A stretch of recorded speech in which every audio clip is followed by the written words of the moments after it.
ভালোবাসা, পবিত্রতা এবং শুদ্ধতার প্রতীক হচ্ছে ফুল। পৃথিবীতে প্রায় 3,90,900 প্রজাতির উদ্ভিদ রয়েছে।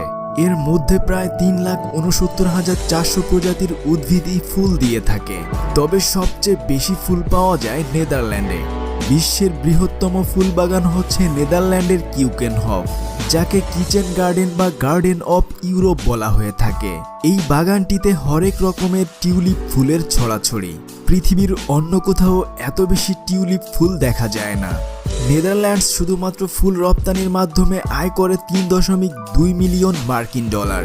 বাংলা ইনফিনিটির এ পর্বে আমরা জানব ইউরোপের একটি বড় এবং বিখ্যাত টিউলিপ ফুলের বাগান কিউকেনহফ সম্পর্কে। ভিডিও শুরু করার আগে সবার কাছে অনুরোধ থাকবে ভিডিওটি শেষ পর্যন্ত দেখুন, এবং আপনি যদি আমাদের চ্যানেলটিতে নতুন হয়ে থাকেন তাহলে প্লিজ সাবস্ক্রাইব করে পাশে থাকা বেল আইকনটিতে